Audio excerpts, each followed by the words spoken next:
Fala galera, beleza? Professor Juarez na área. De novo, vamos continuar o assunto de império. E agora, como foi feito o império e o papel do imperador nesse processo e como foram os primeiros anos do governo e como é que funcionava a mentalidade ou a forma, o modus operandi das pessoas ligadas ao império. De novo, as questões políticas são muito importantes serem compreendidas, como foram ditas na última aula. Agora, como isso manifesta-se no cotidiano, no dia a dia do Império? E aí nós temos, então, esse período do Império, que vai de 1822 até 1889, sendo primeiro reinado, o governo de Dom Pedro I, o período em que Dom Pedro I abandona e o Brasil é governado por regentes, devido à menoridade do filho de Dom Pedro I, Dom Pedro II, e depois, propriamente dito, o governo de Dom Pedro II, que é o mais longo da história do Brasil em matéria de império. O pai dele, então, Dom Pedro I, vai tentar governar e, de cara, vai encontrar um conflito dentro do império. Qual que era o conflito, de novo? Decidir se o império do Brasil seria, de novo, liberal ou absolutista. E aí, você tem a grande questão aqui. Dom Pedro, então, no momento em que há a independência, as elites se unem, ou seja, aqueles 5% da população. Quando eu cito elites no plural, me refiro àquelas pessoas que têm o poder. Para quem não sabe o que é poder na definição de Norberto Bobbio, no dicionário de política, é a capacidade de uma pessoa de obrigar a outra a obedecê-la. Então, o poder, política estão intrinsecamente ligados, são indissociáveis, são inseparáveis.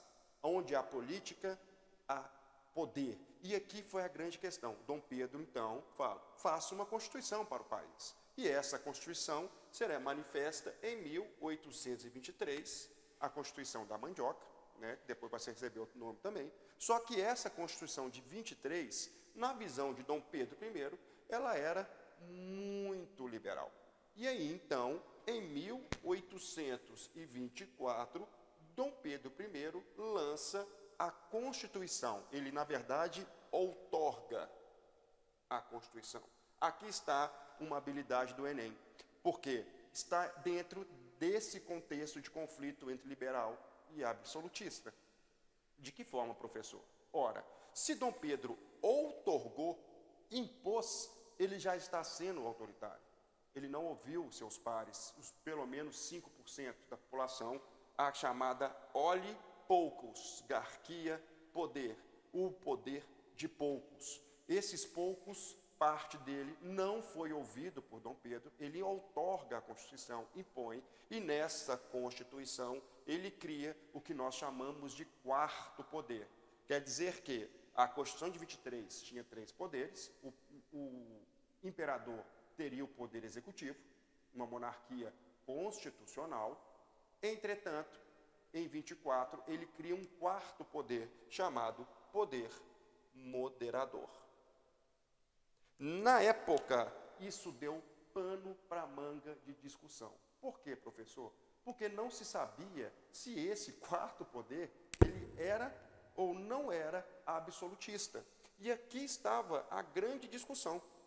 O poder moderador era ou não era intervencionista, absolutista? Ora, tudo que fosse decidido pelos 3 poderes teria que ser decidido ainda por Dom Pedro I.